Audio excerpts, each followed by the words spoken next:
विकास की गंगा भारत के घर घर में पहुंचाने वाले आधुनिक युग के प्रधान सेवक, भारत के भाग्य विधाता, जन जन के नायक, माताएं बहनों के आधार, युवाओं के आशा स्थान, ऊर्जादायी करोड़ों लोगों के प्रेरणा स्थान, देश के गौरव, भारत माता के सपूत, विश्व नेता, तेजस्वी, सबसे यशस्वी लोकप्रिय पंतप्रधान जी माननीय श्री नरेंद्र मोदी जी, मैं आपको अनुरोध करती हूँ कि आप अपनी तेजस्वी वाणी से हमको मार्गदर्शन करें। भारत माता की, भारत माता की, भारत माता की जय भवानी, जय भवानी।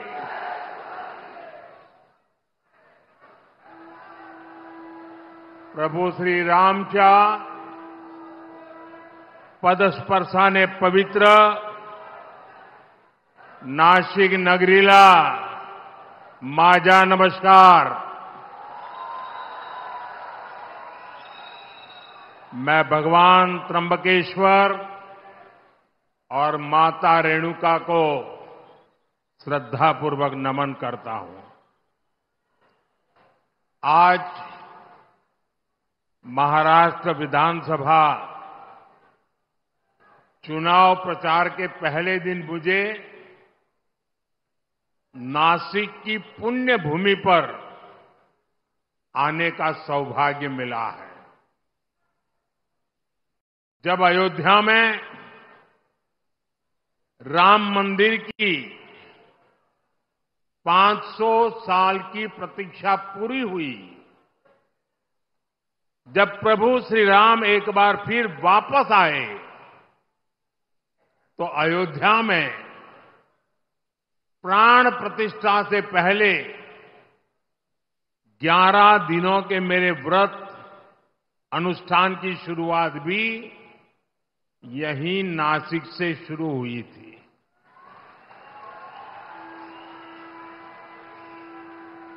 मुझे कालाराम मंदिर में सफाई और सेवा का अवसर भी मिला था। आज एक बार फिर मैं विकसित महाराष्ट्र के लिए, विकसित भारत के लिए नासिक का आशीर्वाद लेने के लिए आया हूं।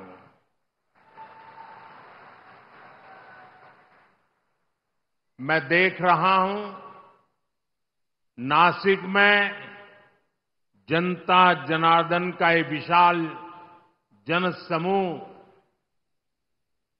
महाराष्ट्र का जन जन कह रहा है, भाजपा महायुती आहे तर गती आहे, महाराष्ट्राची प्रगती आहे। साथियों, आज महाराष्ट्र के प्रख्यात साहित्यकार और कला जगत के मजबूत स्तंभ रहे पू. ल. देशपांडे जी की जन्म जयंती है। मैं उनका पुण्य स्मरण करता हूं, उन्हें अपनी श्रद्धांजलि अर्पित करता हूं। साथियों, आज हमारा महाराष्ट्र विकास कर रहा है। हमारा देश नए रिकॉर्ड बना रहा है, क्योंकि आज देश में गरीबों की चिंता करने वाली सरकार है। जब गरीब आगे बढ़ता है, तभी देश आगे बढ़ता है। इतने दशकों तक देश में कांग्रेस और उसके साथियों ने गरीबी हटाओ का नारा दिया, फिर भी गरीब रोटी, कपड़ा, मकान के लिए मोहताज रहा। लेकिन अब केवल 10 वर्षों के भीतर भीतर देश के 25 करोड़ लोग गरीबी से बाहर आए हैं।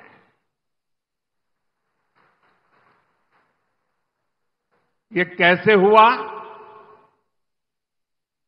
ये इसलिए हुआ क्योंकि मोदी की नीयत सही है। मोदी गरीब का सेवक बनकर काम करता है, आपका सेवक बनकर काम करता है। ये इसलिए हुआ क्योंकि गरीब के खिलाफ ये लड़ाई केवल मोदी ने नहीं, देश के गरीब ने भी लड़ी, आप सबने लड़ी।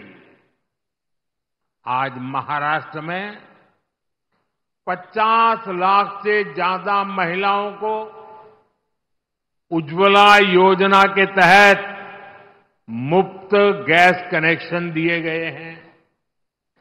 जल जीवन मिशन के तहत राज्य के 1.25 करोड़ से ज्यादा घरों में नल से जल ये सुविधा मिलने लगी है। आज महाराष्ट्र के लगभग 7 करोड़ जरूरतमंदों को हर महीने मुफ्त राशन मिल रहा है। राज्य के 26 लाख से ज्यादा गरीबों को पीएम आवास योजना का लाभ मिला है, उन्हें पक्के मकान दिए गए हैं। गरीबों के लिए ऐसे काम लगातार होते रहें, इसके लिए महाराष्ट्र में महायुति सरकार फिर से बननी जरूरी है। साथियों, डबल इंजन सरकार में विकास की गति डबल होती है, साथ ही योजनाओं का लाभ भी डबल हो जाता है। महाराष्ट्र के किसान आज इसका अनुभव कर रहे हैं। यहां किसानों को एक और पीएम किसान सम्मान निधि का लाभ मिल रहा है, साथ ही नमो शेतकरी महासम्मान निधि ये भी मिल रही है। यानी सालाना 12,000 रुपये की आर्थिक मदद। और मैं मेरे किसान साथियों को बताना चाहता हूं, जब महाराष्ट्र में फिर हमारी सरकार बनेगी तो ये 12,000 रुपये की मदद बढ़कर 15,000 रुपये हो जाएगी। महाराष्ट्र के लाखों किसान परिवारों को इसका बहुत बड़ा लाभ होगा। साथियों, यहां सोयाबीन, कपास, धान और दूध उत्पादकों को भी आर्थिक मदद दी गई है। पेट्रोल में इथेनॉल ब्लेंडिंग बढ़ने से गन्ना किसानों की आय में बढ़ोतरी हुई है। 10 वर्षों में करीब 80,000 करोड़ रुपए इथेनॉल की खरीद में किसानों को मिले हैं। देश का जो रुपया पेट्रोल खरीदने में विदेश चला जाता था, वो पैसा अब मेरे देश के किसानों को मिल रहा है, उनके पास जा रहा है। साथियों, मैं यहां के प्याज किसानों की भावनाएं भी समझता हूं, इसलिए प्याज के निर्यात में सहूलियत के लिए नीतियों में बदलाव किया गया है। साथियों, भारत की प्रगति के लिए महाराष्ट्र का तेजी से आगे बढ़ना बहुत जरूरी है। महाराष्ट्र आगे बढ़ेगा तभी भारत विकसित बनेगा। महाराष्ट्र किस स्पीड से आगे बढ़ सकता है, पिछले 2.5 वर्ष में महायुति सरकार ने दिखाया है। आज देश में आधुनिक इंफ्रास्ट्रक्चर के प्रोजेक्ट्स में महाराष्ट्र बहुत आगे है। यहां हाईवेज और एक्सप्रेसवे बन रहे हैं। आधुनिक टेक्नोलॉजी से जुड़े क्षेत्रों में महाराष्ट्र में निवेश हो रहा है। लेकिन आप मुझे बताइए, अगर कोई सरकार ये काम रोक दे तो क्या महाराष्ट्र आगे बढ़ पाएगा? हाथ तो हिला रहे हो, मुंह से भी तो बोलो। क्या महाराष्ट्र आगे बढ़ पाएगा? महाराष्ट्र के युवाओं को क्या रोजगार के अवसर मिल पाएंगे? अगर ये काम रुके तो महाराष्ट्र काफी पीछे छूट जाएगा। कांग्रेस और उसके साथी यही चाहते हैं, उनका यही एजेंडा है। महाराष्ट्र में कोई भी बड़ा काम होता है, ये लोग उसका विरोध करने के लिए मैदान में आ जाते हैं।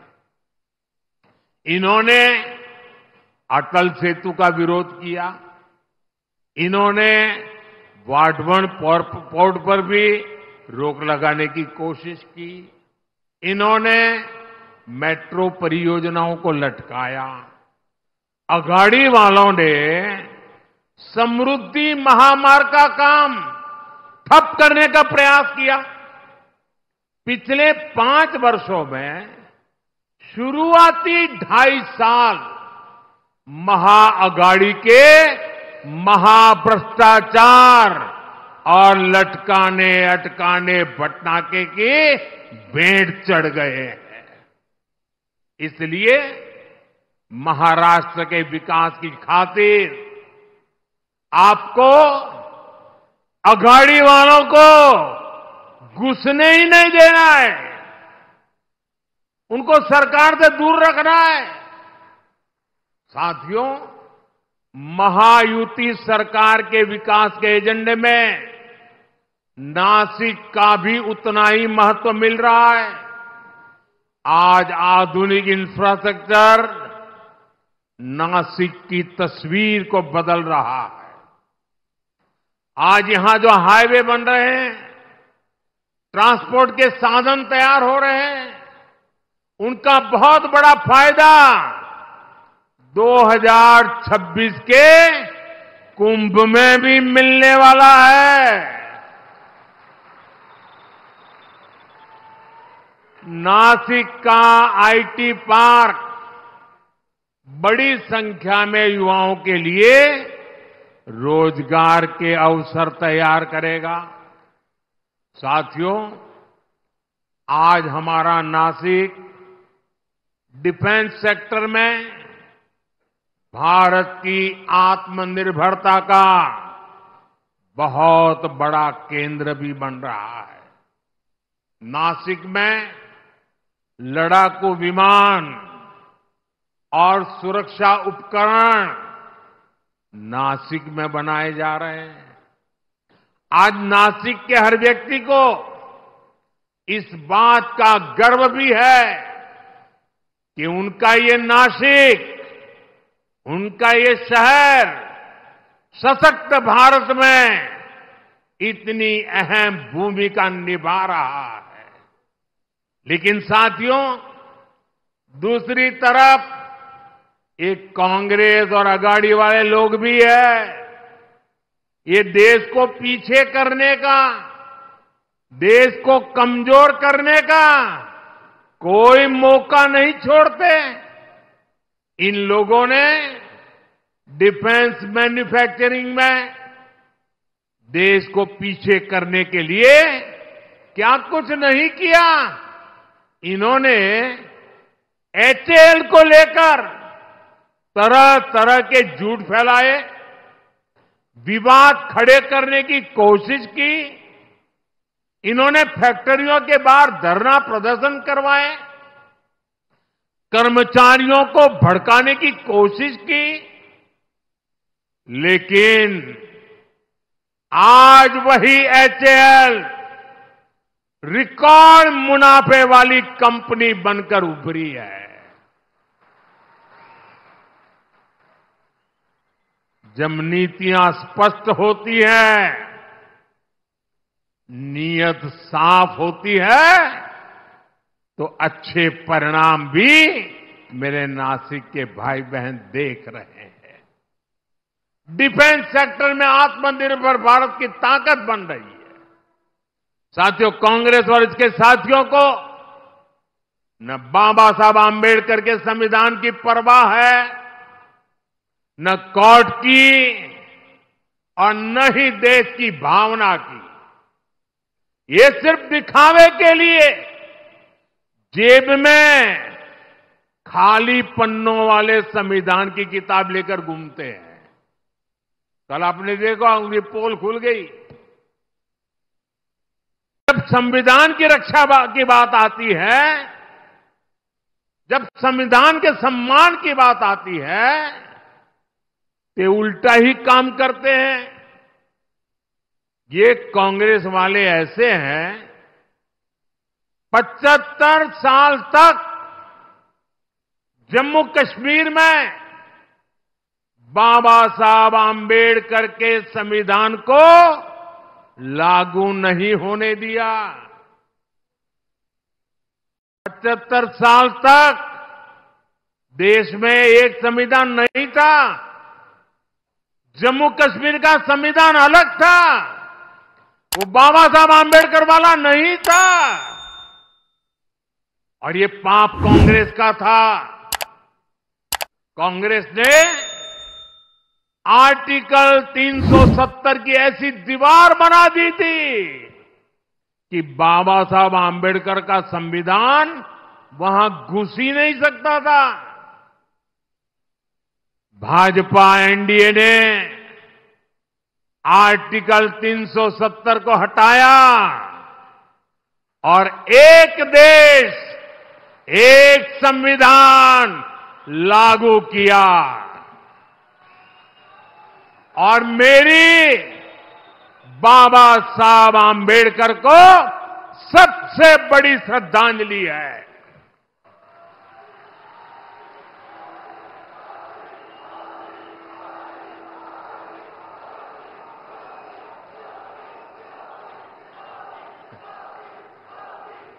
जब भारत का संविधान जम्मू कश्मीर में लागू हुआ, पूरा देश झूम उठा था, नाच उठा था।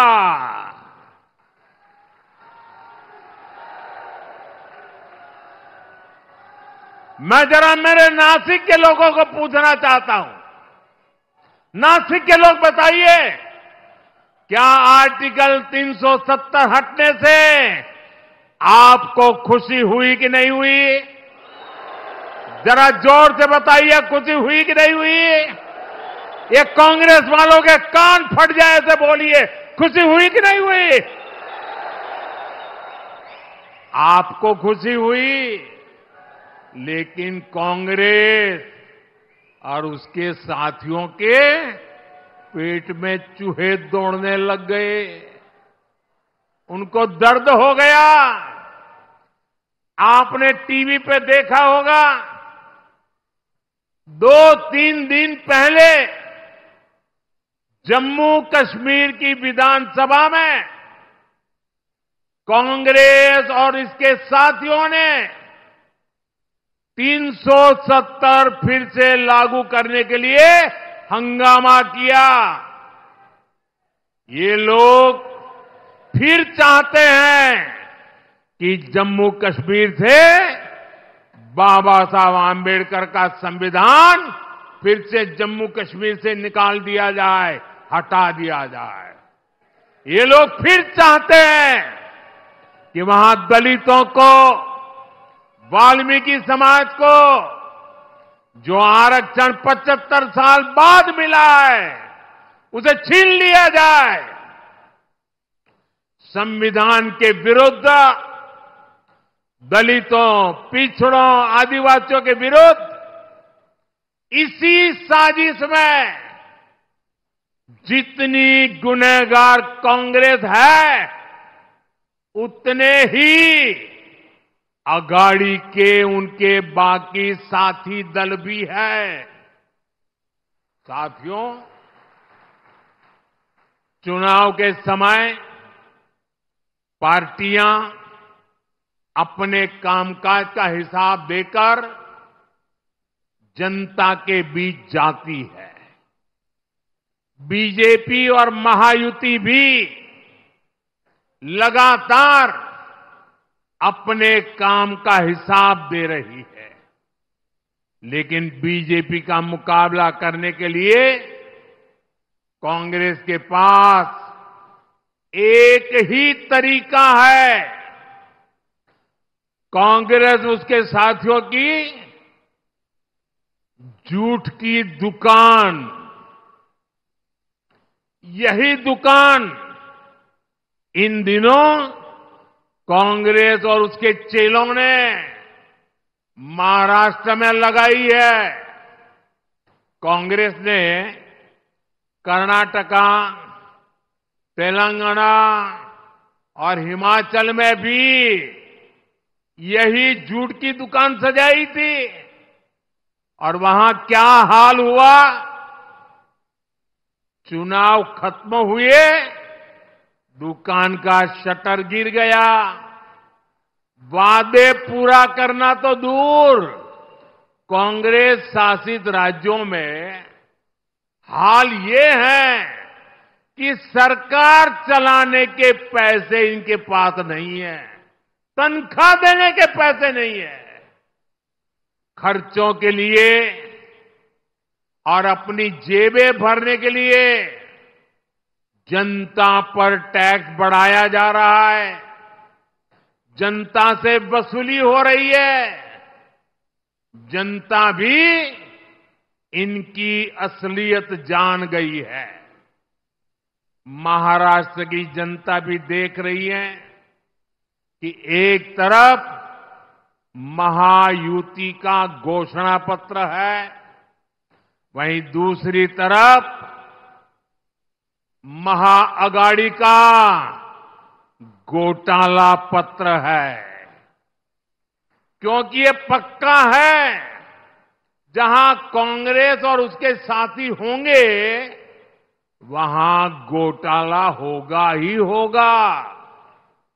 ये लोग ऐसी योजनाओं की घोषणा करते हैं जिसमें से ज्यादा भ्रष्टाचार हो सके। आप महाराष्ट्र में इन लोगों को ये सारा पाप फिर से करने देंगे क्या? करने देंगे क्या? ये धोखेबाजी महाराष्ट्र की जनता के बीच चलेगी क्या? साथियों, पूरे देश ने कांग्रेस की हरकतों के कारण उसे पूरी तरह से खारिज कर दिया है। कांग्रेस अब ऑल इंडिया कांग्रेस नहीं बची। कांग्रेस अब परजीवी कांग्रेस बन चुकी है। ये कांग्रेस पार्टी अब केवल बैसाखियों पर ही जिंदा है। महाराष्ट्र हो, उत्तर प्रदेश हो, बिहार हो, झारखंड हो, ज्यादातर राज्यों में कांग्रेस दूसरी पार्टियों के सहारे ही चुनाव लड़ने की हालत में है। वो अपने पैरों पर खड़ी नहीं रह सकती। इसलिए साथियों, कांग्रेस ने राजनीति में खुद को बचाने के लिए अपना सबसे बड़ा हथियार चला है। ये हथियार है एससी, एसटी ओबीसी समाज की एकता तोड़ो, एकता तोड़ो और राज छीनो। कांग्रेस के लोग जनजातीय समूह, शेड्यूल्ड ट्राइब, हमारे आदिवासी, एसटी को बांटना चाहते हैं। कांग्रेस के लोग हमारे दलित भाई बहन, एससी को बांटना चाहते हैं। कांग्रेस के लोग ओबीसी को बांटना चाहते हैं। साथियों, कांग्रेस के रहते ओबीसी कभी इतना एकजुट नहीं हो पाया। ओबीसी को आरक्षण भी तभी मिला जब कांग्रेस सरकार हटी। नेहरू जी के समय में कांग्रेस ने ओबीसी को अलग अलग जातियों में बांट करके रखा। फिर इंदिरा गांधी जी का भी वही रवैया था। बाद में राजीव गांधी जी आए। इन लोगों ने कभी ओबीसी को एकजुट नहीं होने दिया। और 90 के दशक में जैसे ही ओबीसी एकजुट हुआ, ओबीसी एक ताकत बना, ओबीसी अपने हकों के लिए जागरूक बना, ओबीसी देश की भलाई के लिए कुछ करने के लिए आगे आया। और इसका पहला नतीजा क्या आया? जैसे ओबीसी ताकतवर बना भारत में, उसके बाद कांग्रेस की पूर्ण बहुमत वाली सरकार बनना बंद हो गया, उनका शटर गिर गया। और इसलिए कांग्रेस को ऐसा गुस्सा है कि ओबीसी ओबीसी ओबीसी आया, ये हमारी दुकान बंद होती गई।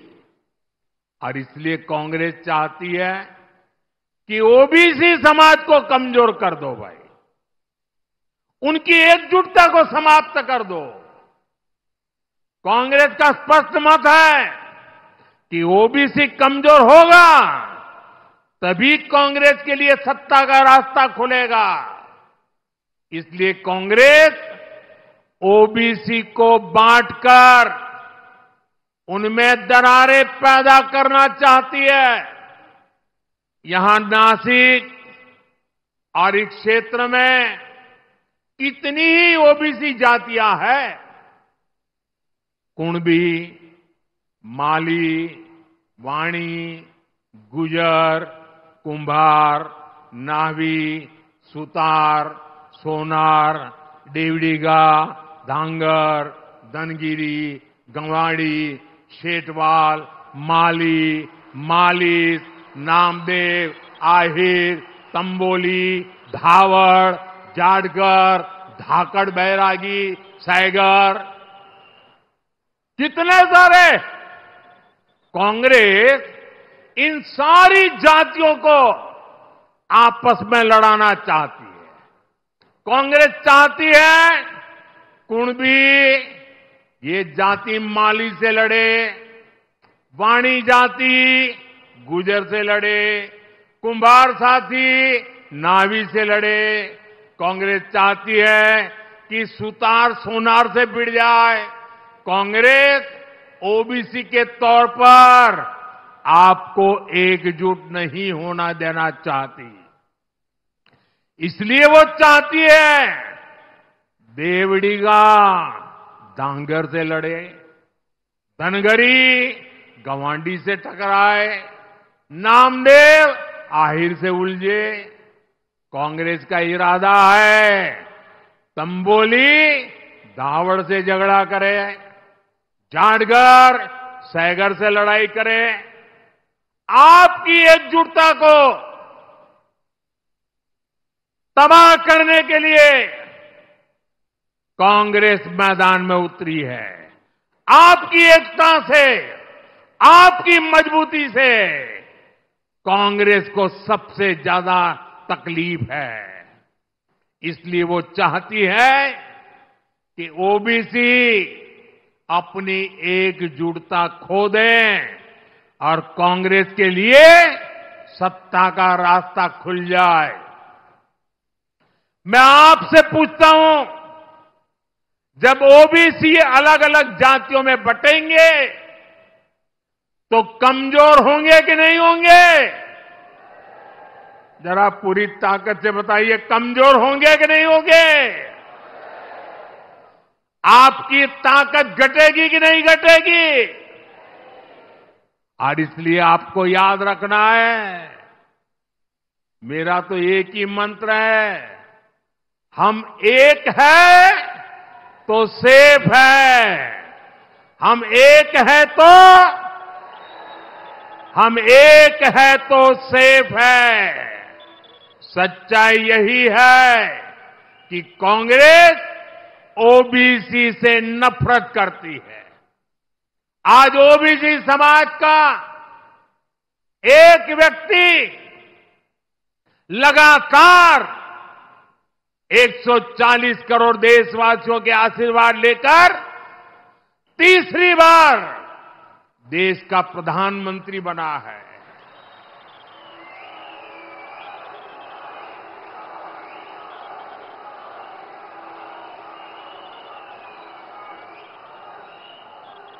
कांग्रेस को हजम नहीं हो रहा है, ओबीसी, वो भी इतनी छोटी जाति का, वो कैसे प्रधानमंत्री बन गया और 60 साल के बाद तीसरी बार बनने वाला बन गया।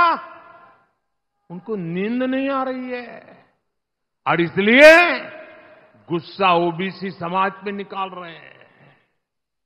साथियों, यहां हमें आशीर्वाद देने के लिए इतनी बड़ी संख्या में माताएं, बहनें, बेटियां आई है।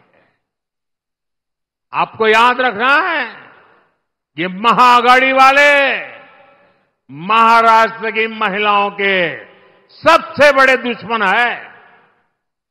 आप जानते हैं, आज पूरे देश में महाराष्ट्र की एक योजना की बहुत चर्चा हो रही है।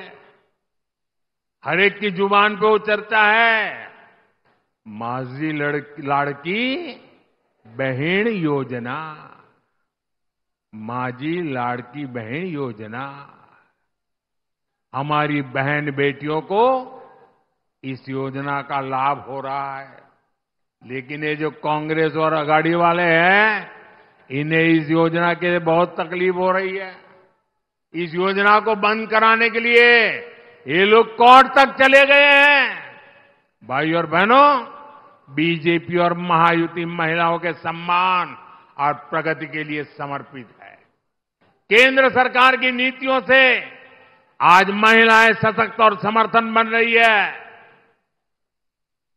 हम 3 करोड़ बहनों को लखपति दीदी बना रहे हैं। महिलाएं आज ड्रोन दीदी बन रही है, देश की प्रगति में सक्रिय भूमिका निभा रही है। आज हम गरीबों को प्रधानमंत्री आवास दे रहे हैं, तो वो भी घर की महिलाओं के नाम पर दिए जा रहे हैं। अभी केंद्र में नई सरकार बनने के 100 दिन के भीतर ही हमने 3 करोड़ नए घरों को भी मंजूरी दी है। अच्छा, मेरा एक काम करोगे भाई? जरा हाथ ऊपर करके बताइए, मेरा एक काम करोगे? पक्का करोगे? देखिए, आज चुनाव में आप लोग घर घर जाने वाले हो, हर गांव जाएंगे, मोहल्ले में जाएंगे, लोगों से मिलेंगे। अगर आपको कहीं पर भी कोई परिवार कच्चे घर में रह रहा है, कोई परिवार झोपड़पट्टी में रह रहा है, तो उसको जाके कहना कि मोदी जी ने मुझे भेजा है, अब तेरा घर पक्का बन के रहेगा। ये कहेंगे और उसका नाम पता लिख करके मुझे भेज देना। देखिए, आप ही मेरे लिए मोदी है। आप जाकर के वादा कर देना मैंने ठान के रखा है, मैं गरीब के पक्के घर बनाऊंगा। हमने महिलाओं को विधानसभा और लोकसभा पहुंचाने के लिए नारी वंदन अधिनियम भी पास कराया है। यानी जिन बहन बेटियों को कांग्रेस ने इतने दशकों तक शौचालय और सुरक्षा तक से वंचित रखा, अब वही विकसित भारत का चेहरा बनेगी। साथियों, चुनाव एक और महाराष्ट्र के भविष्य का चुनाव है। साथ ही ये महाराष्ट्र के सम्मान का और स्वाभिमान का चुनाव भी है। एक और बीजेपी और महायुति है, जिसके लिए मराठी संस्कृति और इतिहास ये हमारी आस्था के केंद्र है। हमारी केंद्र सरकार ने मराठी भाषा को अभिजात भाषा का दर्जा दिया है। हमने मराठी को वो पहचान दी, ये महान भाषा जिसकी पहले से हकदार है। हमने छत्रपति शिवाजी महाराज के आदर्शों की बात की, उनके सम्मान को आगे बढ़ाया। बीजेपी गर्व से कहती है कि वीर सावरकर हमारे प्रेरणा स्रोत है। वीर सावरकर महाराष्ट्र और राष्ट्र के गौरव है। लेकिन दूसरी ओर कांग्रेस और उसके पीछे लगे महाआघाड़ी के लोग, आप इनकी सोच और मानसिकता देखिए। कांग्रेस ने कभी मराठी भाषा को अभिजात भाषा का दर्जा नहीं मिलने दिया। कांग्रेस के लोग घूम घूम कर वीर सावरकर को गाली देते हैं, कांग्रेस के नेता गाली देते हैं। महाराष्ट्र की धरती पर आकर के वीर सावरकर का अपमान करते हैं।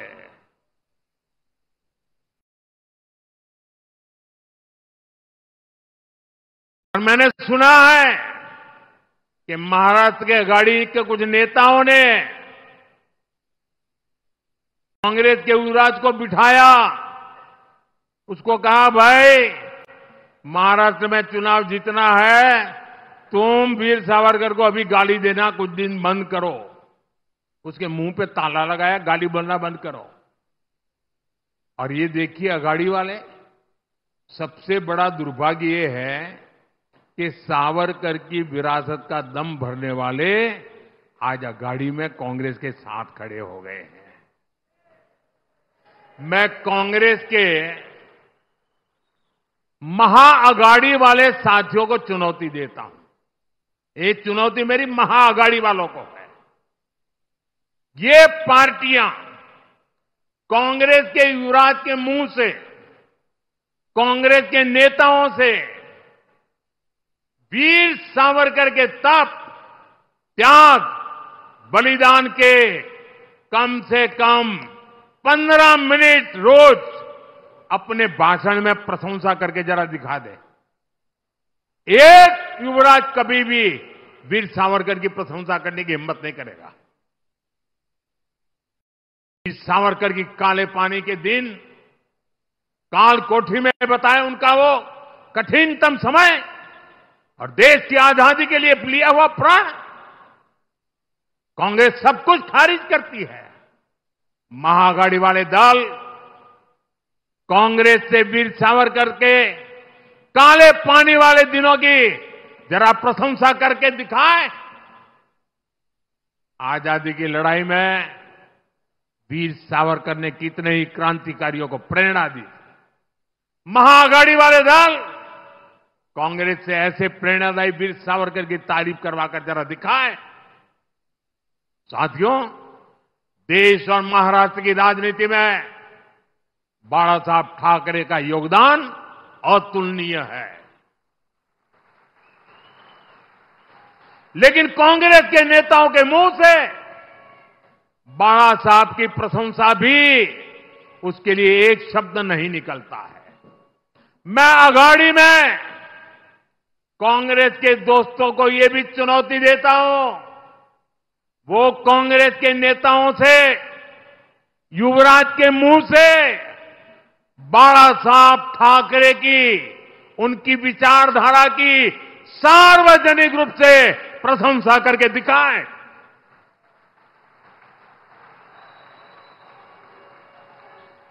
आज 8 नवंबर है, मैं दिन गिनूंगा और महाआघाड़ी वालों से जवाब का इंतजार करूंगा कि वो सावरकर जी की प्रशंसा करते हैं कि नहीं करते हैं, बाला साहब की ठाकरे के तप की प्रशंसा करते हैं कि नहीं करते। महाराष्ट्र भी देखेगा और हम गिनेंगे, आप भी गिनना। साथियों, इस चुनाव में आपको बीजेपी और महायुति के उम्मीदवारों को विजयी बनाना है। मैं आपसे आशीर्वाद मांगने के लिए आया।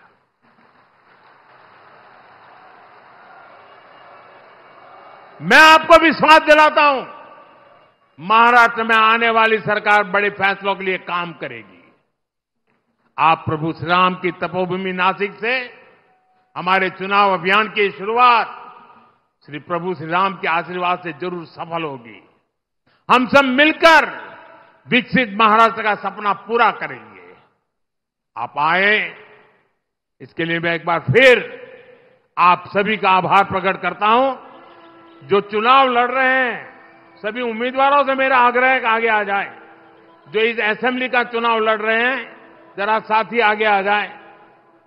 जो चुनाव लड़ रहे हैं, आठवले जी, आपको तो मेरे साथ रहना है, वहां यहां वापस नहीं आना है। हाँ। अध्यक्ष जी, आप भी तो चुनाव लड़ रहे हो। हाँ। भाजन,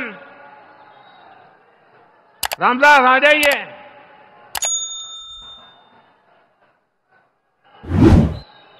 मेरे साथ बोलिए, भारत माता की, भारत माता की।